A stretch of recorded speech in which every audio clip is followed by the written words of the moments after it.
मित्रांनो, माझं नाव विशाल आहे. मी अमरावती जिल्ह्यातील एका छोट्याशा गावात राहतो. काही दिवसापूर्वीची गोष्ट आहे. माझी एका ऑटोमोबाईल कंपनीत मुलाखत होती, म्हणून मी नागपूरला जात होतो. ट्रेनमध्ये बसलो तेव्हा माझ्यासमोर सीटवर एक वहिनी बसल्या होत्या. त्या खूप देखण्या आणि आकर्षक दिसत होत्या.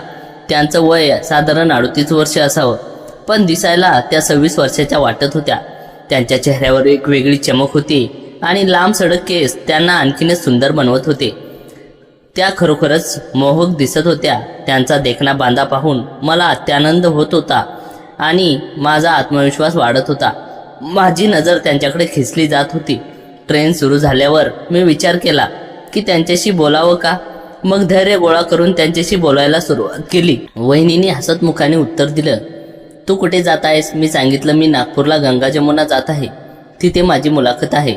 हे ऐकून त्या म्हणाल्या, अच्छा, मी पण नागपूरचीच आहे. अमरावतीत माझ्या नवऱ्याला भेटायला आले होते. मग मी त्यांना नाव विचारलं. वहिनींनी आपलं नाव सांगितलं. मी विचारलं, अच्छा, तू नागपुरात कुठे राहतेस? त्या म्हणाल्या, मी पण गंगा जमुनालाच राहते. आम्ही बोलताना हरवलो. वहिनीमध्ये साधेपणाने मला खुणवलं. ट्रेनच्या थंड रात्रीत फक्त दोघे जण होतो. वहिनी म्हणाल्या, झोप येत आहे, पण इथे पाय पसरायला जागा नाही. मी हळूच म्हणालो, माझ्या मांडीवर पाय ठेवा. त्यांनी डोळ्यात एक गोडवा घेऊन पाय लांबवले. काही क्षणात झोपी गेल्या. त्यांचा तो मौल स्पर्श, थंड वारा आणि गर्दीतली एकटी ऊब. मी श्वास रोखून बसलो. त्यांनी झोपेत पाय हलवला तर माझं हृदय ठोकरू लागलं. मन म्हणत होतं, संयम ठेव, पण स्पर्शाची ओढ अनोखी होती. अचानक वहिनी उठल्या. त्रास झाला? मी लाजलो. नाही, तुम्ही झोपा. त्यांनी हसून स्कार्फ दिला. थंडी आहे, घे. तो हातात घेऊन मी बसलो. त्याचा सुगंध मला वेढून गेला. थोड्या वेळात त्या उठल्या. बाथरूमला जायचं, पण अंधारात भीती वाटते. मी लगेच म्हणालो, चला, मी सोबत आहे. त्यांच्या डोळ्यात समाधान चमकलं आणि त्या हलक्या पावलांनी निघाल्या. तो रात्रीचा क्षण, ते हास्य, ती जवळीक, मनात काहीतरी गोड गुड ठसलं. रात्रीची वेळ, बाहेर काव्याचा मोसम असावा.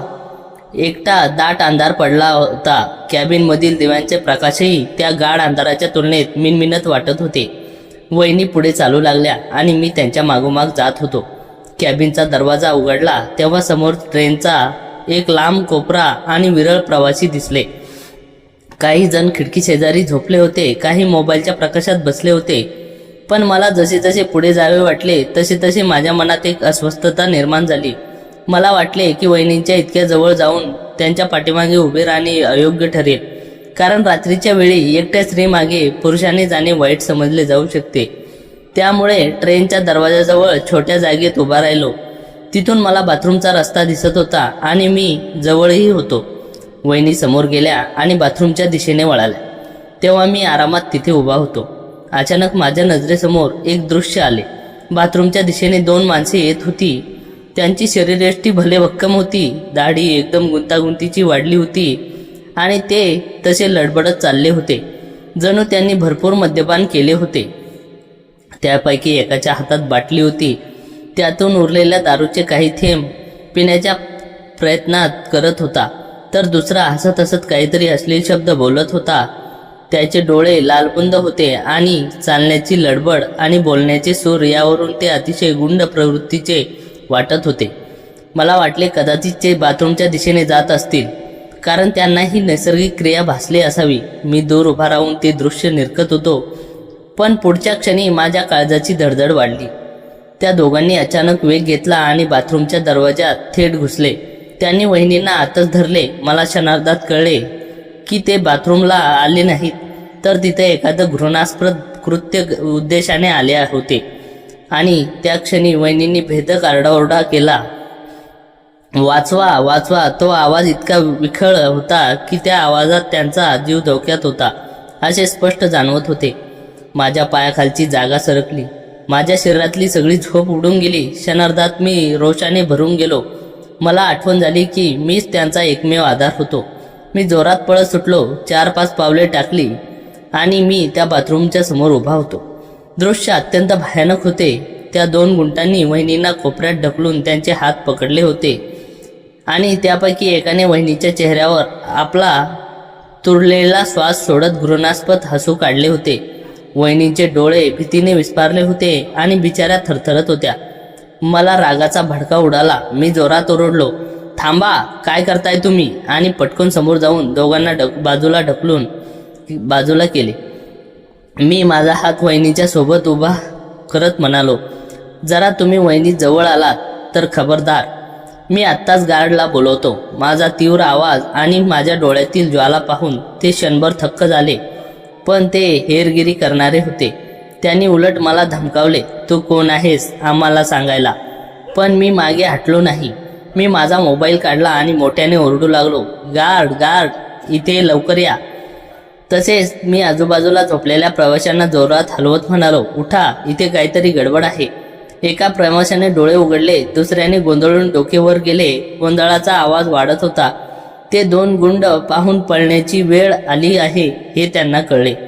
त्यांनी एकमेकाकडे पाहिले आणि अंगावर येणाऱ्या लोकांची गर्दी वाढत असल्याने पाहून ते तिथून निसटले. ते धावत धावत गायब झाले, जणू काही भूत पाहिल्यासारखे. प्रवासी विचारू लागले, काय झालं, कोण आहे ते? मी त्यांना सगळी हकीकत सांगितली. ते सगळे प्रवासी चमत्कारिक झाले आणि माझे कौतुक करू लागले. एका महिलेला मला सांगितले, तू धाडसी आहेस, वेळेवर वाचवलेस, नाहीतर मोठा अनर्थ झाला असता. आम्ही दोघे कसेबसे कॅबिनमध्ये परतलो. वहिनी अजूनही थरथरत होत्या. त्यांचा चेहरा पांढरा फटक पडला होता. डोळ्यात अश्रूंची धारा साठवले होते. मी त्यांना सावकाश खुर्चीवर बसवले. हाताने त्यांची पाठ थोपटली, पण त्यांच्या मनातील धास्ती एवढ्या लवकर विसरणारी नव्हती. त्या माझ्याकडे बघून म्हणाल्या, तू नसतास तर माझे काय झाले असते? आणि मग त्यांच्या डोळ्यातून पुन्हा अश्रुधारा वाहू लागल्या. त्या हळूहळू माझ्या खांद्यावर डोके ठेवून रडू लागल्या आणि त्यांनी माझ्या गळ्यात मिठी मारली. त्या क्षणी मी अतिशय विचित्र अवस्थेत होतो. आजपर्यंत एक स्त्री माझ्या इतक्या जवळ आली नव्हती. वहिनीच्या अंगाचा मऊपणा आणि त्यांचा थरथरणारा श्वास, त्यांच्या केसांचा वास, सगळं मला अजून एक नवीन अनुभव देत होतं. माझ्या छातीत काहीतरी हालचाल होऊ लागली, पण मी लगेच स्वतःला सावरले. ही वेळ अयोग्य होती.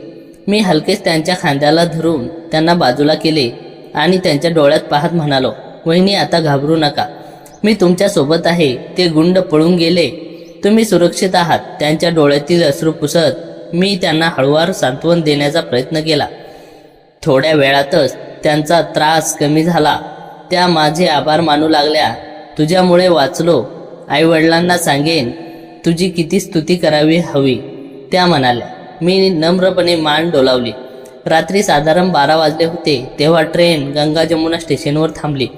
मी आणि वहिनी दोघेही ट्रेनमधून बाहेर पडलो. वहिनींची बॅग खूप जड होती, म्हणून मी त्यांना मदत करण्यासाठी म्हणालो, वहिनी, मी तुमची बॅग उतरवतो. त्यांनी विनम्रपणे धन्यवाद दिले. आम्ही दोघे स्टेशन बाहेर आलो. गंगा जमुनामध्ये रात्र गडद होत होती आणि आजूबाजूला फारशी माणसं दिसत नव्हती. स्टेशन बाहेर पोहोचल्यावर वहिनींनी मला विचारलं, आता रात्री कुठे थांबणार आहेस? मी विचार केला की कदाचित हॉटेल शोधावे लागेल, पण वहिनी म्हणाल्या, जर तुला काही हरकत नसेल तर तू आमच्या घरी येऊ शकतोस.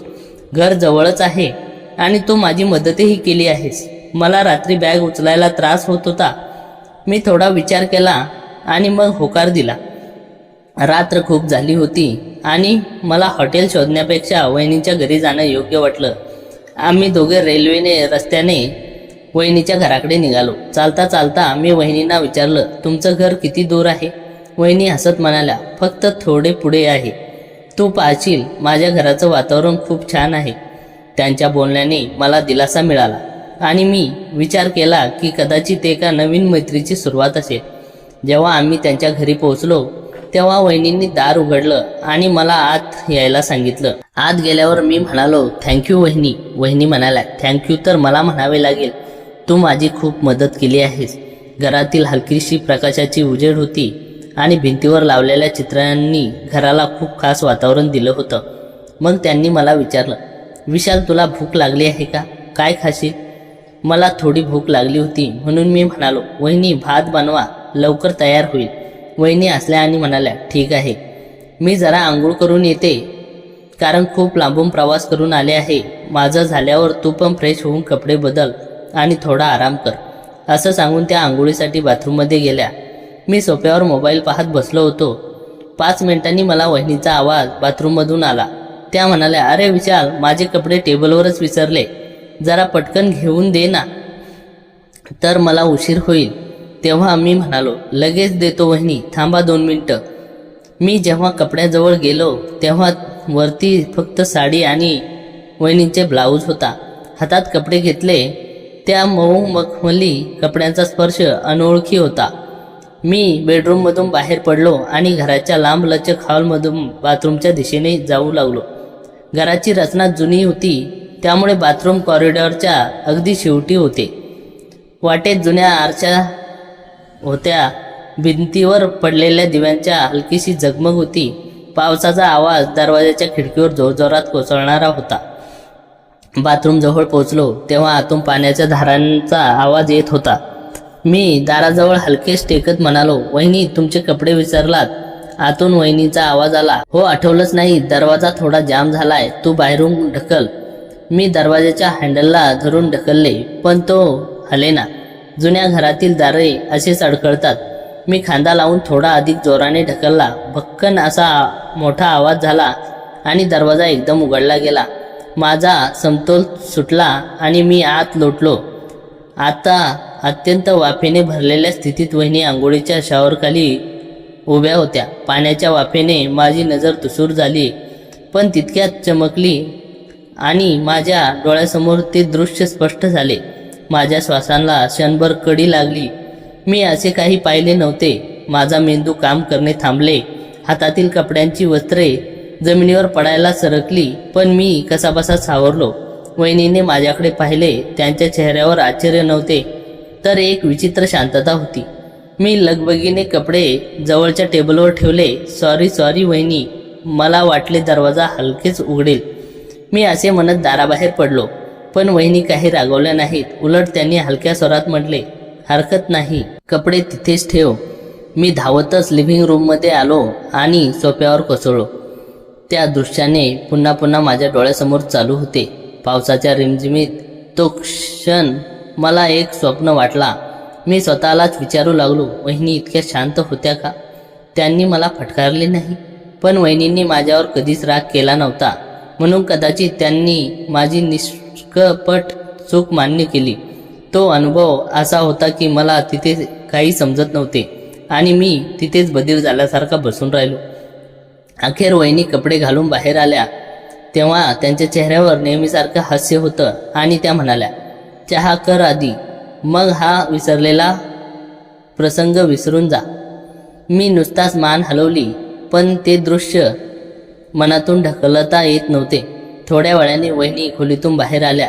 त्यांनी रंगाची रेशमी नाईट घातली होती, जी त्यांच्यावर खूपच सुंदर दिसत होती. त्यांचे कपडे साधे होते, पण त्यांच्यावर छान दिसत होते. त्यांना पाहिलं आणि हसत म्हणाल्या, काय झालं, मी ठीक दिसत नाही का?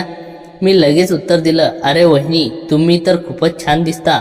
यावर त्या हसल्या आणि मग स्वयंपाकघरात जाऊन जेवण बनवायला लागल्या.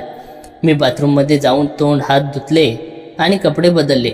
मी एक आदरदायी लोअर आणि टी शर्ट घातली होती. मग मी बाहेर येऊन फोनमध्ये काहीतरी पाहत होतो. वहिनींनी स्वयंपाकघरात भात भाजी बनवायला सुरुवात केली. थोड्याच वेळात स्वयंपाकघरातून जेवणाचा सुगंध येऊ लागला आणि माझी भूक आणखी वाढली. वहिनींनी मला सांगितलं की जेवण जवळजवळ तयार आहे, तू टेबलवर बस. मी टेबलावर बसलो आणि त्यांनी माझ्यासमोर भात आणि भाजी वाढली. आता त्या जेवण करायला बसल्या. जेवताना मी गप्पा मारत होतो. वहिनींना विचारलं, जेवण कसं आहे? मी म्हटलं, खूपच छान आहे. मग वहिनींनी विचारलं, आणि घर कसं वाटलं? मी म्हणालो, घर तर छान आहे. पण वहिनींनी हळूच विचारलं, आणि घरवाली कशी वाटली? मी थोडा चकित झालो आणि म्हणालो, ती पण खूप छान आहे. यावर त्या थँक्यू म्हणाल्या आणि आम्ही जेवण करायला बसलो. आम्ही दोघे हसत होतो आणि एकमेकांवरून नजर चोरत होतो. मग वहिनींनी माझ्याबद्दल विचारलं, मुलाखतीची वेळ काय आहे? मी सांगितलं, उद्या सकाळी 11 वाजता आहे. आणि वहिनी म्हणाल्या, मग काही अडचण नाही ना? मी तुझ्यासाठी नाश्ता बनवेन, तू जेवण करून जा. मी पण हो म्हणालो. मग आम्ही दोघांनी जेवण संपवलं. जेवण साधं होतं पण खूपच चवदार होतं. आम्ही एकत्र बसून जेवलो आणि गप्पा मारल्या. त्यांनी त्यांच्या कुटुंबाबद्दल सांगितलं की त्यांचा नवरा अमरावतीत काम करतो आणि त्या गंगा जमुनाला एकट्या राहतात. त्यांचा हसतमुख स्वभावाने माझ्या मनात त्यांच्याबद्दल आणखी आदर वाढला. रात्र खूप गडद होत चालली होती आणि आम्ही जेवण करून भांडी स्वच्छ केली. मग वहिनी म्हणाल्या, तुला आता विश्रांती घ्यायला हवी. उद्या सकाळी लवकर उठायचं आहे ना. मग मी विचारलं, तू कोणता परफ्यूम वापरतेस? तुझ्या खोलीत खूप छान वास येतो. यावर त्या हसत म्हणाल्या, हा सगळ्या लेडीज परफ्यूम आहे, तुझ्या कामाचा नाही. रात्रीच्या शांततेत जेव्हा सगळं काही शांत होतं तेव्हा मी वहिनीच्या खोलीत झोपलो. थोड्या वेळाने वहिनी खोलीत आल्या आणि हसत म्हणाल्या, तू आणखी काही सांगणार आहेस का? मी हसत म्हणालो, काय विचारावं? वहिनींनी माझ्या डोळ्यात पाहत सांगितलं, जर तुझी नोकरी इथे लागली तर कुठे राहशील? मी थोडा विचार करून म्हणालो, भाड्याने खोली घ्यावी लागेल. त्या थोड्या शांत झाल्या. मग म्हणाल्या, तू माझ्या घरी राहू शकतोस का? मी थोड्या संकोचाने म्हणालो, वहिनी, मी तुमच्या घरी कधीपर्यंत राहीन? वहिनी हसत म्हणाल्या, जोपर्यंत तुला राहायचं आहे. मी म्हणालो, नाही वहिनी, असं बरं दिसत नाही. मग वहिनी म्हणाल्या, बरं ठीक आहे. मी सुद्धा मागे किती दिवस माझ्या घरामध्ये खोली भाड्याने ठेवली नव्हती, पण आता तू आला आहेस तर मी तुला खोली भाड्याने देईन. कारण याआधी मी सुद्धा एक मुलगा ठेवला होता, पण त्याने कितीतरी दिवस मी भाड्याने ठेवलंच नाही. पण आता तुला खरंच गरज आहे आणि तो बाहेर कुठे खोली पाहत बसेल. त्यामुळे माझ्याच घरामध्ये राहा आणि तुला जे भाडे जमेल ते मी आनंदाने स्वीकारेन. मी या प्रस्तावावर विचार केला. खरंच हा एक चांगला विचार होता. मी म्हणालो, ठीक आहे, आधी नोकरी तर लागू दे, मग बघू. वहिनी म्हणाल्या, तुझी नोकरी पक्की आहे. मी हसत म्हणालो, तुला कसं कळलं? त्या म्हणाल्या, फक्त मलाच कळलं. मी म्हणालो, बघू आता. वहिनींनी पुन्हा विचारलं, जर नोकरी लागली तर तू माझ्या घरी राहशील ना? मी होकारार्थी मान हलवली. त्यामुळे आमची एक चांगली समजूत तयार झाली होती. मग थोडा वेळ गप्पा मारल्यानंतर मी म्हणालो, वहिनी, आता आपण झोपलं पाहिजे. उद्या मला जायचं आहे. वहिनी म्हणाल्या, अरे हो, मलाही जॉबला लवकर जायचं आहे. त्या पण एका कंपनीत काम करत होत्या. रात्र आता खोलवर उतरली होती. घरच्या बाहेर पावसाचे हलके थेंब खिडकीवर टपकत होते आणि आत मऊ दिव्यांचा मंद प्रकाश पडला होता. मी सोफ्यावर बसून त्या प्रकाशात हरवून गेलो. वहिनींनी नाईट घातली. ती गुलाबी रंगाची हलक्या फुलांच्या पट्ट्यांची नाईट त्यांच्या अंगावर अगदी शांत आणि सौम्य दिसत होती. त्यांचे अजूनही किंचित ओले केस खांद्यावर पसरले होते आणि त्यातून हलका साबणाचा सुगंध येत होता. मला अचानक झोपेचा प्रश्न पडला. मी हळूच विचारले, वहिनी, मी इथे कुठे झोपू? काही अतिरिक्त गादी आहे का? वहिनींनी माझ्याकडे प्रेमळ नजरेने पाहिले. त्यांच्या डोळ्यात एक विशेष प्रकारची माया होती. जणू त्यांना मला जवळ ठेवायचे होते, पण ते शब्दात मांडता येणारे नव्हते. त्या म्हणाल्या, तू माझ्याजवळ झोप, आपण दोघे एकत्र झोपू. मोठा बेड आहे, दोघांना पुरेल. त्यांच्या त्या बोलण्यात माझ्या अंगावर एक हलकीशी मऊ लाट आली. मनात संघर्ष होऊ लागला. एका बाजू म्हणत होती, ही संधी सोडू नको, तर दुसरी बाजू म्हणत होती, ही सीमा आहे, तिचा आदर कर. मी हलकेच हसलो आणि म्हणालो, नाही वहिनी, मला वेगळ्या खोलीत झोपायचं आहे. तुम्हाला त्रास होईल. पण वहिनींनी लगेच उत्तर दिले, दुसऱ्या खोलीत अजून साफसफाई झालेली नाही. तू तिथे धूळ आहे. तू इथेच झोप, माझ्या खोलीत. मला तुझी काळजी आहे. ते शब्द ऐकून माझे हृदय किंचित वेगाने धडधडले. त्यांच्या आवाजातील माया आणि आग्रह यामुळे मी स्वतःला थांबवू शकलो नाही. मी मान डोलावली आणि म्हणालो, ठीक आहे वहिनी, पण मी खाली गादीवर झोपेन. मी त्यांना गादी मागितली. त्यांनी गादीचं पातळ आवरण काढून जमिनीवर पसरवले. मी तिच्यावर बसलो आणि वहिनींनी बेडवर डोळे लावले. पण काही क्षणात वहिनी पुन्हा उठून बसल्या. त्यांच्या चेहऱ्यावर एक स्मित होतं, पण त्यात काहीतरी वेगळं होतं. त्या म्हणाल्या, थंडी आहे गादीवर झोपायला. माझ्या बेडवर माझ्यासोबत झोप, इथे बरी मऊ आहे. त्याचे बोलणे मऊ, कोमल आणि जणू काही आज्ञा नसून विनंती होती. मी नकार देण्याचा प्रयत्न केला. नको वहिनी, मला गादीवर ठीक आहे. पण शेवटी मी त्यांचं ऐकलं. पण माझ्या मनात शिस्त होती. त्यांच्या बेडवरून खाली बसलो. त्यांनी दिलेली एक मऊ मखमली चादर घेतली. ती माझ्या अंगावर घेतली आणि गादीवर पडलो. वहिनींनी बेडवर अंगावर हलकी चादर घेतली आणि दिवा बंद केला. अंधारात फक्त खिडकीतून येणाऱ्या पावसाच्या थेंबाचा मंद आवाज येत होता. खोलीत शांतता पसरली. काही वेळाने वहिनीचा श्वास स्थिर झाला. त्या झोपी गेल्या असाव्यात, पण मी जागी होतो. त्या अंधारात माझ्या डोळ्यासमोर फक्त वहिनींची आठवण होती. त्यांची ऊब, त्यांचा सुगंध, त्यांचे प्रेमळ आवाज. मनात विचार आला, ही रात्र खरंच वेगळी आहे. कदाचित हा कोणत्या नवीन अध्यायाचा प्रारंभ आहे. साधारण रात्रीचा 1 वाजला असेल. मला जाग आली. पाय पसरल्यामुळे गादी थोडीशी लहान वाटली. मी हळूच उठलो आणि बाथरूमला गेलो. परत येताना मी पाहिलं, वहिनी माझ्याकडे पाठ करून झोपल्या होत्या. बेडच्या मंद दिव्याच्या प्रकाशात त्यांच्या नाईटवरील फुले डोलत होती. त्यांच्या शरीराची रेषा, पाठीचा मऊ वाक, खांद्यावर पडलेले केस, सगळंच अत्यंत मनमोहक दिसत होतं. त्या पाहून माझ्या शरीरात एक वेगळीच लाट उसळली. मनात असंख्य भाव उफाळले. कधी मोह, कधी आदर, कधी काहीतरी बंदिस्त. मी थोडा वेळ तिथेच उभा राहिलो. श्वास वेगाने होत होता. माझ्या बोटांना क्षणभर त्यांच्या नाईटचा काठ स्पर्श करावासा वाटला, पण मी ताबडतोब स्वतःला सावरले. हे बरोबर नव्हते. त्या माझ्या आईसमान होत्या, माझ्या कुटुंबीय होत्या. मी जोराचा श्वास घेतला, स्वतःला शांत केलं आणि मनात ठामपणे म्हणालो, ही फक्त एक रात्र आहे, भावनांचा ओलावा आहे. मी त्यांना दुखवू शकत नाही. मी हळूच गादीवर परतलो, अंगावर चादर ओढली आणि डोळे बंद केले. पण डोळ्यासमोर वहिनीचे ते रूप स्थिरावले होते. त्या रात्री शांत ओलावा, त्या देहाचा मोह आणि माझ्या संयमाचा कस, सगळं माझ्यात गुंफलेलं होतं. थोड्या वेळाने श्वास शांत झाला आणि हळूहळू झोप लागली. त्या रात्रीचं गूढ माझ्या हाताळ्यात कायमचे कोरले गेले. सकाळी वहिनी 6 वाजता मला उठवलं आणि म्हणाल्या, उठ आता, चहा घे. मी नकार देत म्हणालो, वहिनी, मी चहा पित नाही. यावर वहिनी म्हणाल्या, काही हरकत नाही, थोडासा तरी घे. मी तुझ्यासाठी खूप प्रेमाने बनवला आहे. मी वहिनीकडे पाहिलं तेव्हा त्यांच्या डोळ्यात एक वेगळी चमक होती आणि त्यांच्या बोलण्याचा ढंगही बदलला होता. आता त्या प्रत्येक वेळी दुहेरी अर्थाने बोलत होत्या, पण मी अनोखी बनून सगळं दुर्लक्ष करत होतो.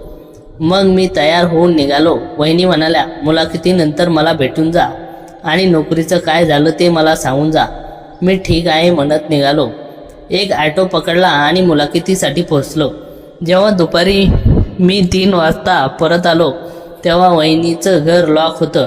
माझे कपडे अजूनही आतच होते. मी वहिनीचा फोन नंबरही घ्यायला विसरलो होतो. मी वहिनींची वाट बघत बसलो.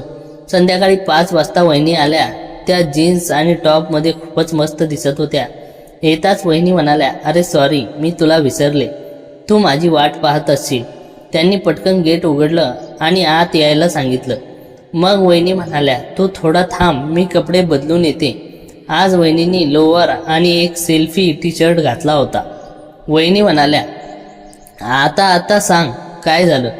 मुलाखत चांगली झाली का? नोकरी लागली का नाही? असं कसं होऊ शकतं? त्यांनी तुला नकार कसा देऊ शकतात? असं वाटत होतं की जणू त्यांना त्याचं खूप दुःख झालं आहे. मी वहिनींना सांगितलं, अशी काही गोष्ट नाही. माझी नोकरी लागली आहे आणि मला 3 दिवसांनी जॉईनिंग करायचं आहे. यावर वहिनी नाराज होऊन म्हणाल्या, विशाल, मला परत गावाला जायचं आहे. माझ्या आईची तब्येत खराब झाली आहे. तू थोडे दिवस माझ्या घरी राहू शकतोस? त्याला तू आपलंच घर समज. मी लवकर परत येते. हे ऐकून मी पण खुश झालो, कारण मलाही गावावरून माझे कपडे आणायचे होते. मग मी वहिनींना म्हणालो, मलाही तुमच्यासोबत गावाला यायचं आहे. माझ्याकडे पुरेसे कपडे नाहीत. मी माझ्या घरी जाऊन कुटुंबाला भेटेन आणि काही कपडे व गरजेचे सामान घेऊन येईन. यावर वहिनीने प्रेमळ नजरेने विचारलं, पण तू माझ्यासोबत परत येशील ना? त्याच्या डोळ्यातून स्पष्ट दिसत होतं की माझ्याशिवाय त्यांचं मन लागत नाही. मी वहिनींना सांगितलं, वहिनी, मी नक्की. मग वहिनी थोड्या खुश झाल्या आणि म्हणाल्या, एक काम करू, आमच्याकडे कार आहे. मला चालवता येत नाही. तुला येत असेल तर आपण कारने सोपं जाईल. पाहिलं, आमच्या घरी जाऊ, मग तुमच्या घरी जाऊ. मी पण तयार झालो. मित्रांनो, मी स्वप्नातही विचार केला नव्हता. मी ज्या गोष्टीचा आतुरतेने वाट पाहत होतो ते मला वहिनीच्या माहेरी जाऊन मिळेल. दुसऱ्या दिवशी सकाळी मी आणि वहिनी कार घेऊन वहिनीच्या माहेरी निघालो. वहिनींनी लाल रंगाची साडी नेसली होती. त्यात त्या खूपच मस्त दिसत होत्या. सुमारे 6 तासाचा प्रवास होता. 2 तासानंतर वहिनींनी गाडी थांबवायला सांगितली. वहिनी म्हणाल्या, विशाल गाडी थांबव. मी म्हणालो, का वहिनी, काही काम आहे का? वहिनी म्हणाल्या, हो, मला जोरात बाथरूम आली आहे. मी गाडी एका झाडाजवळ थांबवली. तिला एकटे जाऊ द्यायचे नव्हते म्हणून मी म्हणालो, वहिनी मलाही यायचं आहे. वहिनी म्हणाल्या, ठीक आहे, तू पण उतर आणि मोकळा होऊन ये. मी झाडाजवळ उभा राहिलो आणि वहिनी थोडं पुढे झाडीत गेल्या. मग वहिनींनी मागे वळून पाहिलं तेव्हा मी त्यांच्याकडे दुर्लक्ष केलं. वहिनी गाडीजवळ आल्या आणि म्हणाल्या, विशाल, तू किती वेळापर्यंत करणार?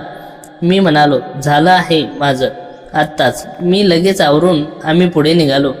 साधारण 4 तासांनी आम्ही गावाजवळ पोहोचलो.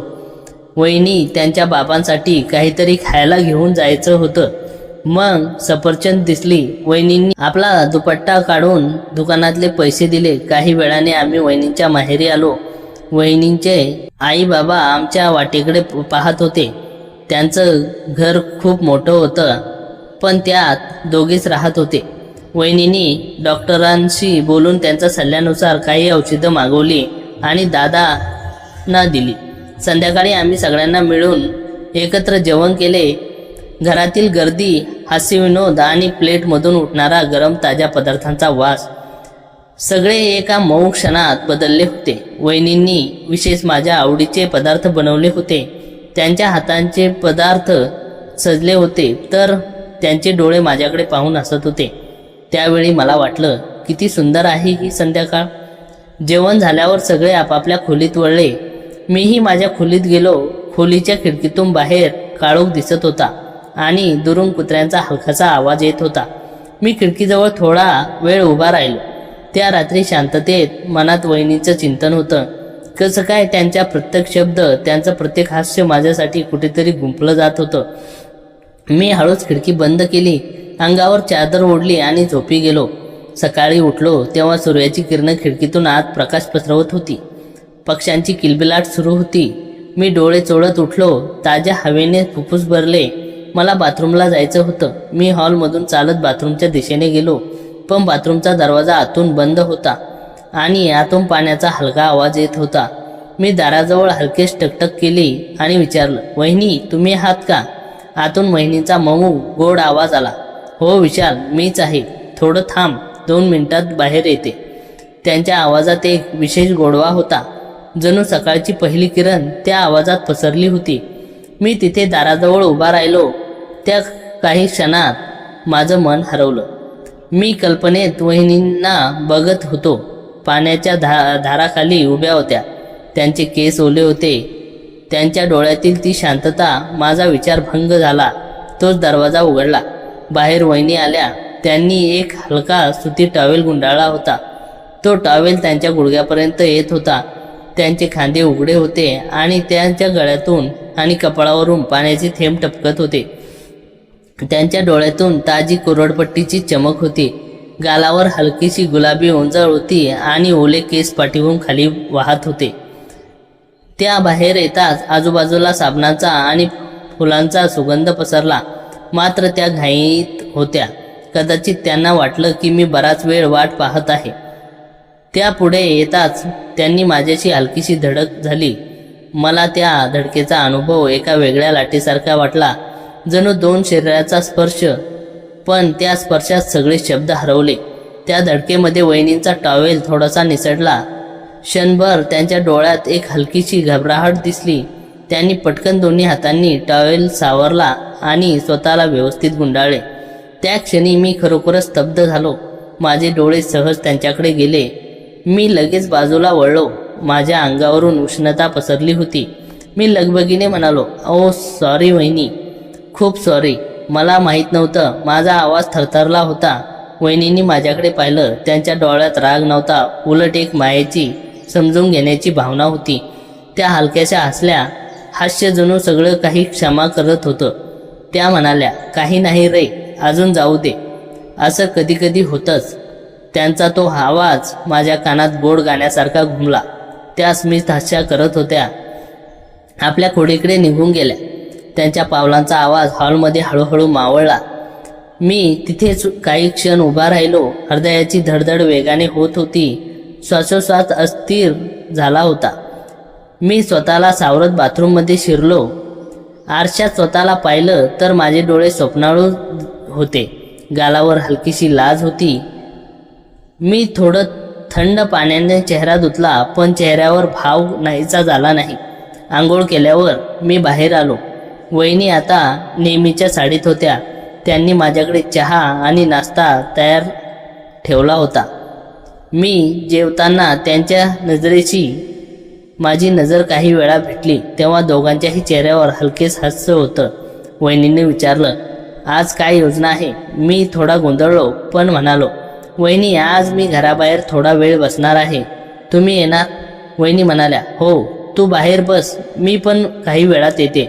मी घराबाहेर पडलो. उन्हाची हलकी किरण, हवेत झुलणारी फुलं, झाडं आणि मनात वहिनींचा तो स्पर्श, तो आवाज, ती माया, सगळं मला नवीन भावनेतून बांधून ठेवत होते. त्या सकाळचा तो प्रसंग माझ्या हृदयात कायमचा कोरला गेला. वहिनींच्या त्या टॉवेलधारी रूपाने माझ्या कल्पनेला खूप काही दिलं, पण त्यांच्यापेक्षा त्यांच्या हास्याने मला जिंकलं. त्या हास्यात राग नव्हता, अपमान नव्हता, उलट एक विशेष प्रकारची आत्मीयतेचा धागा होता. काही वेळाने वहिनी बाहेर आल्या. त्यांनी हातात 2 कप चहा घेतला होता. माझ्याजवळ बसत त्यांनी 1 कप माझ्याकडे वाढवला आणि म्हणाल्या, विशाल, आजची सकाळ खास आहे. त्या क्षणी मला वाटलं जणू काय संपूर्ण विश्व आपल्यासाठी निर्माण झाले आहे. मी कपातला गरम चहा सुंकला. त्या चहात वहिनींनी प्रेमाचा सुगंध होता. आम्ही दोघे तिथे शांत बसलो. काही बोललो नाही, कारण शब्दांना आता गरज नव्हती. त्या पहाडच्या प्रकाशात, पक्ष्यांच्या किलबिटात आणि वहिनींच्या सानिध्यात मला एका नवीन जीवनाची चाहूल अनुभवता आली. वहिनी माझ्याशी गप्पा मारू लागल्या. वहिनी म्हणाल्या, विशाल, दादा दादीच्या घरी येऊन कसं वाटलं? मी म्हणालो, वहिनी, दादाचं घर तर खूप मस्त आहे. वहिनी म्हणाल्या, विशाल, आपलं एक फार्म हाऊस आहे. इथून फक्त अर्धा किलोमीटर अंतरावर आहे. घराच्या मागच्या बाजूने तिकडे जाण्याचा रस्ता आहे. दादाचं घर गावापासून थोडंसं दूर मोकळ्या जागी होतं. आसपास काही घरं होती, पण तीही थोडी दूर दूर होती. मी म्हणालो, वहिनी, आपण तिकडे फिरायला जाऊया का?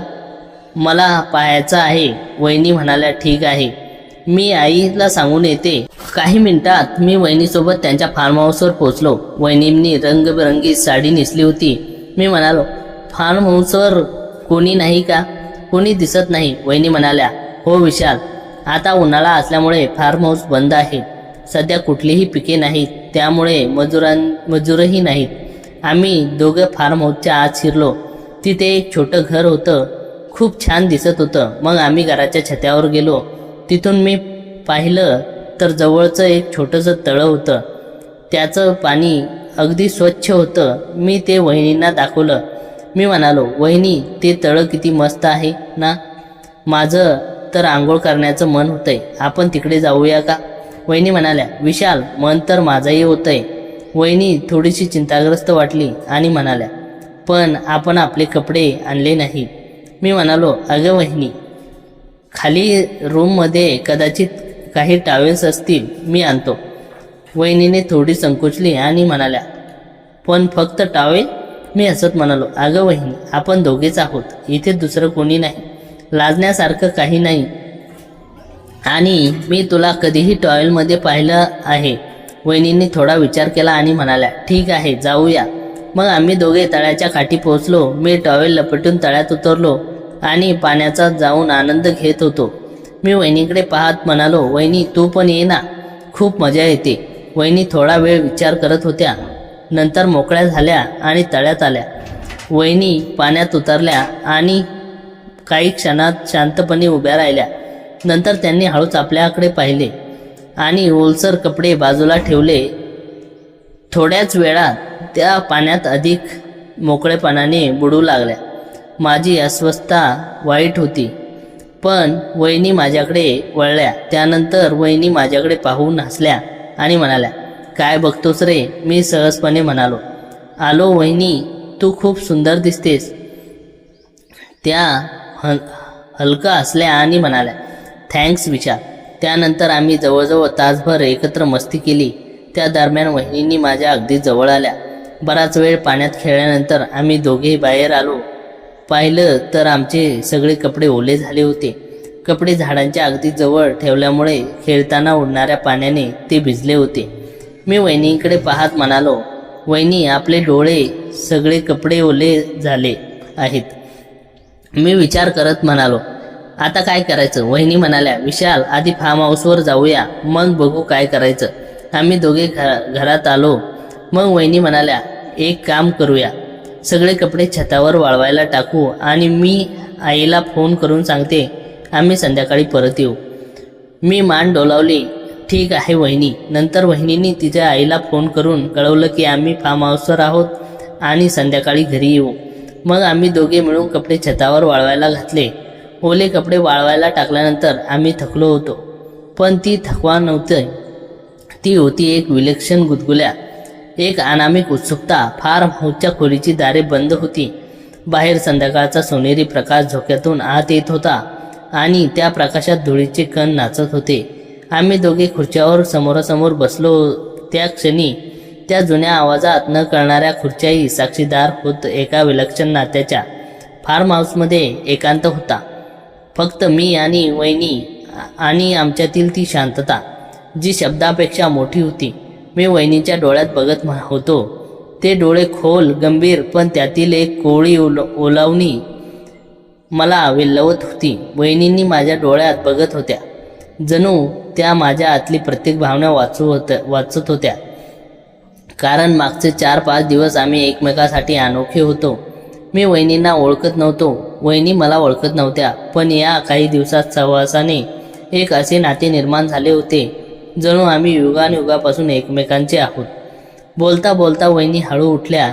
त्यांची चाल अशी मंजूळ आणि सरळ, जणू त्या आपल्या भावनांना वश करत होत्या. त्या माझ्या शेजारी आल्या. अगदी शांतपणे, न विचारता माझ्या खुर्चीच्या बाजूला बसल्या. त्यांच्या गालावरती लाली, डोळ्यात चमक. माझी नजर तिथे गोठली. विशाल, वहिनींनी हळू आवाजात विचारले, तू अजून लग्न का केलं नाही? मी गडबडून म्हणालो, नाही वहिनी, अजून नाही. मग एखादी गर्लफ्रेंड तरी असेल? तिच्या आवाजात हलकीशी मजा होती, मग त्यामागे एक उत्सुकता होती. काही नाही, मी हसत म्हणालो, आजपर्यंत कोणीही नाही. वहिनी थोडी आश्चर्याने पण अधिक प्रेमाने माझ्याकडे बघू लागल्या. त्यांची नजर मला वितळवत होती. मी त्या नजरेत हरवत होतो. वहिनी, खरं सांगतो, मी जवळ येतो म्हणालो. आजपर्यंत मी जितक्या गप्पा तुमच्यासोबत केल्या, तितक्या वेळा मी कोणत्याही मुलीशी बोललो नाही. तुम्ही माझ्या आयुष्यातील पहिली स्त्री आहात जिच्यासोबत मी इतके मनमोकळेपणाने वागतोय. याआधी मी कोणत्याही स्त्रीचे इतके जवळ आलो नव्हतो, इतका सहवास अनुभवला नव्हता. माझे शब्द ऐकून वहिनींच्या डोळ्यात पाणी उभं राहिलं. त्या गैवरल्या आणि हळू हात पुढे केला आणि माझा हात त्यांच्या दोन्ही हातात घेतला. तो स्पर्श अगदी मऊ आणि विद्युत प्रवाहासारखा होता. त्यांनी माझ्या डोळ्यात बघितलं आणि त्या नजरेत इतकं प्रेम, इतकी तळमळ होती की माझा श्वास थांबला. विशाल, वहिनींनी आवाज थरथरला, मलाही तू अनोखा होतास, पण या काही दिवसात मला वाटू लागलं की जणू मी तुला वर्षानुवर्षच ओळखते. तुझ्यातले साधेपण, तुझे हास्य, तुझ्या माझ्याकडे पाहणं, हे सगळं मला वेड लावतं. असं म्हणत वहिनींनी आपले दोन्ही हात माझ्या गालावर ठेवले. मी बोटे त्वचेवर हळूवार फिरवली, जणू त्या माझा चेहरा पाठांतर करत होत्या. मग त्यांनी हळूहळू माझा चेहरा आपल्याकडे वळवला आणि माझ्या ओठावर आपले ओठ टेकवले. ते चुंबन हलकं, गोड आणि अत्यंत गहिरं होतं. माझे डोळे बंद झाले. संपूर्ण विश्व त्या एका स्पर्शात हरवलं. वहिनींचे ओठ माझ्या ओठावर थरथरत होते आणि त्यातून एक अशी ऊब येत होती जी मी कधी अनुभवली नव्हती. त्यांचा श्वास माझ्या गालावर पडत होता. त्यांचे केस माझ्या कपाळावर स्पर्श करत होते. तो क्षण, तो अबोल अमर्यादा सुखाचा क्षण होता. काही मिनिटे आम्ही तसाच होतो, एकमेकात गुंतले, वेडे झालो, संसाराच्या सगळ्या बंधनांना पलीकडे. पण अचानक माझ्या मनात एक वीज चमकली. हे बरोबर नाही. मी धडकन भरून वहिनीपासून अलग झालो. माझा श्वास वेगवान झाला होता, कपाळावर घामाचे थेंब. वहिनी, हे चुकीचं आहे, मी काचावीस होत म्हणालो. आपलं वय, आपली जबाबदारी, आपली मर्यादा, हे सगळं आपण पार करू शकत नाही. पण वहिनी माझ्या अशा नजरेने बघत होत्या ज्यात वेदना होती पण अधिक प्रेम होतं. विशाल, त्या म्हणाल्या, मला माहीत आहे हे चुकीचं वाटतंय, पण मन कधी मर्यादा पाळत नाही. मी माझ्या नवऱ्यासोबत आयुष्य जगले, पण त्याने मला कधीही सुख दिलं नाही, हे प्रेम दिलं नाही. तुझ्यात मला ते सगळं सापडतंय जे मी आयुष्यभर शोधत होते. तू लहान आहेस, पण तुझं मन मोठं आहे. मला तू हवा आहेस, केवळ शारीरिक नव्हे तर आत्म्याने. त्यांचा आवाज मोडला, डोळ्यातून अश्रू ओघळले, माझं हृदय दडपलं गेलं. मला त्यांची मिठी मारावीशी वाटली, पण मी अडकून राहिलो. तितक्यात बाहेर वारा सुटला, कपडे वाळत होते, हवेत त्या ओल्या मातीचा सुगंध होता. आम्ही दोघे उभे राहिलो. वहिनींनी अश्रू पुसले आणि कपडे गोळा केले. मी मदत करत होतो, पण आमच्यात हातांचा स्पर्श होताच त्या झटक्याने मागे सरल्या. पण आता मात्र एक गहिरी शांतता होती. आम्ही दोघांनी अनंत शब्दांना एका मौनात कैद केलं होतं. वहिनींचे डोळे मिटले आणि त्यांच्या ओठावर तो चुंबनाचा आस्वाद अजून होता. घराजवळ पोचल्यावर वहिनींनी मला अगदी शेवटी एकदा बघितलं.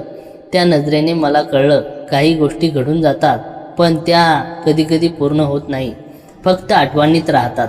आणि मी परत आलो माझ्या जगात, माझ्या मर्यादेत, पण त्या क्षणांची जादू मात्र माझ्या हृदयात कायम कोरली गेली. मग दुसऱ्या दिवशी आम्ही सकाळी लवकर उठलो, गावातून परतण्याची तयारी सुरू केली.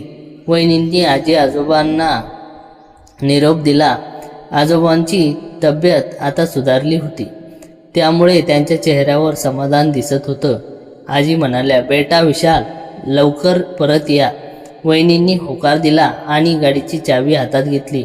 वहिनींनी आज गुलाबी रंगाची साडी नेसली होती, त्यामुळे त्यांच्या चेहऱ्यावर एक वेगळी चमक होती. कदाचित गावातील विश्रांतीमुळे त्या थोड्या मोकळे आणि आनंदी वाटत होत्या. आम्ही गाडीत बसलो आणि माझ्या गावाकडे जायला निघालो. माझ्या गावी गेल्यावर सगळे मला बघून खुश झाले आणि वहिनींना बघून आईने मला विचारलं, ही कोण आहे? मी म्हणालो, आई, ही वहिनी आहे नागपुरातल्या. मी त्यांच्या खोलीत भाड्याने राहतो. मी वहिनीविषयी सर्वांना समजावून सांगितलं. एक दिवस मुक्कामी राहून सगळं आम्ही निघण्याच्या तयारीत होतो. पुढे माझ्यासोबत जे काही घडलं ते मी तुम्हाला शब्दातही सांगू शकत नाही. पहिल्या 2 तासात शांतता होती. मी गाडी चालवत होतो आणि वहिनी माझ्या बाजूला सीटवर बसून खिडकीतून बाहेरचा नजारा पाहत होती. अचानक वहिनी म्हणाल्या, तुला गावात कसं वाटलं? मी म्हणालो, वहिनी, खूप मजा आली. फार्म हाऊसवरचं तळं आणि आपली मस्ती कधी विसरणार नाही. वहिनी हसल्या आणि म्हणाल्या, हो, पण आता घरी गेल्यावर सगळं नीट हाताळायचं. तुझ्या काकांना काही कळायला नको. मी म्हणालो, काळजी करू नको वहिनी, मी काही सांगणार नाही. मित्रांनो, प्रवासात मला तहान लागली. मी म्हणालो, वहिनी, मला पाणी आहे का? वहिनींनी हसत बाटली दिली आणि म्हणाल्या, घे, पण पाण्याचा क्षण फक्त तुझ्यासाठीच. त्यांच्या त्या खोडसळ नजरेने माझं हृदय चोरून हल्लं. मी लाजत पाणी पिऊ लागलो. रात्री जेवणानंतर मी खोलीत गेलो. वहिनी दूध घेऊन आल्या. विशाल, प्रवासात त्रास झाला नसेल ना? मी हसलो. तुम्ही जवळ होता तर कसला त्रास? त्यांनी माझ्या कपाळावर हात ठेवला. तो स्पर्श, फार्म हाऊसच्या त्या चुंबनाची आठवण झाली. पण आम्ही दोघांनी तो क्षण डोळ्यात साठवला. सकाळी कामावर जाताना मन फक्त त्यांच्यातच होतं. संध्याकाळी परतलो तेव्हा वहिनींनी माझ्या आवडीचे जेवण बनवलं होतं. TV पाहत बसलो तेव्हा वहिनी म्हणाल्या, गावातील मजा आठवते? हो, विसरायला कसं? त्यांनी खोडसाळ विचारलं. फक्त मजा, आणखी काही? मी गप्प राहिलो, पण नजरेत उत्तर होतं. रात्री 12 वाजता मी त्यांना टेरेसवर नेलं. थंड वाऱ्यात वहिनी म्हणाल्या, तुला माझी काळजी वाटते? तुम्ही माझं जग आहात. त्यांनी मला मिठीत मारली. त्या रात्री स्वप्नात पुन्हा फार्म हाऊस आलं, पण आता ते स्वप्न न राहता एक आठवण होतं. एक दिवस कामावरून आलो तेव्हा घरासमोर एक पाकिट पडलं होतं. मी ते उचललं. आत लहानशी चिठ्ठी होती. विशाल, आज रात्री भेटू. मी खिडकीतून आत पाहिलं तर वहिनी उभ्या होत्या. त्यांच्या चेहऱ्यावर तीच जुनी खोडसाळ हास्याची रेषा. हा क्षण गुलाबी, नाजूक आणि फक्त आपल्या दोघांचा होता.